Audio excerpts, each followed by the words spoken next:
آؤ نا ترمذی دی روایت حضرت معاذ رضی اللہ تعالی عنہ نبی پاک صلی اللہ علیہ وسلم نے حضرت معاذ نو فرمایا اے معاذ لبیک یا رسول اللہ صلی اللہ علیہ وسلم سونے جی تہاڈا غلام حاضر سونے تہاڈا نوکر حاضر آقا علیہ السلام فرماندے نے اے معاذ کیا میں تینوں نیکیاں دی جڑ نہ دساں بہت بڑا عمل نہ دساں بہت بڑا اجر نہ دساں حضرت معاذ رضی اللہ تعالی عنہ بیان فرماندے نے فوراً فرمایا قلت بلا یا رسول اللہ صلی اللہ علیہ وسلم سونے ضرور بتلائیے نیکیاں دی جڑ کیڑا عمل ہے نبی پاک نے فرمایا قال کف علیک ھذا واشار الی لسانہ نبی پاک صلی اللہ علیہ وسلم نے اپنی زبان پکڑے زبان دی طرف اشارہ فرمایا آقا فرماندے نے معاذ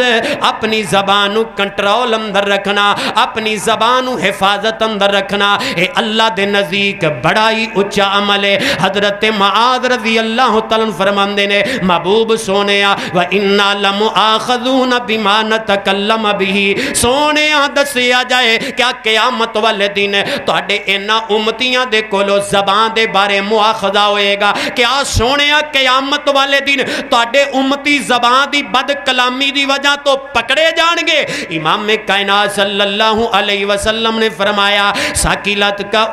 کا یا معاذ اے معاذ تیری ماں تینو گم پائے عرب دے اندر اے جملہ اگلے بندے نو خبردار کرنے واسطے بولے آ جاندا سی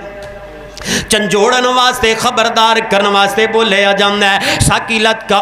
کا یا معاذ اے معاذ تیری ماں تینو گم پائے وَحَلْ يَكُبَّ النَّاسَ فِي النَّارِ عَلَى وُجُوهِهِمْ أَوْ عَلَى مَنَاخِرِهِمْ إِلَّا حَصَائِدُ أَلْسِنَتِهِمْ اے معاذ کل قیامت والے دن میری امت دے اندروں اے سنیا جے ویرو آخری باتاں کل قیامت والے دن امام کائنات صلی اللہ علیہ وسلم نے فرمایا میں معاذ کل قیامت والے دن زیادہ تر میرے امتیاں دے وچوں لوگ اپنیاں زباناں دیاں پیڑیاں گلاں دی وجہ تو اپنیاں زباناں دیاں بے مقصد تے پیڑیاں گلاں دی وجہ تو الٹے کر کے رب دی جہنم وچ سٹ دتے جان گے اللہم لا تجعلنا منہم اور ویرو پتہ کی چلیا زبان دا اچھا استعمال انسان نو جنت اندر لجا رہے ہے زبان دا پیڑا استعمال انسان جو جہنم دا ایندھن بنا رہے ہیں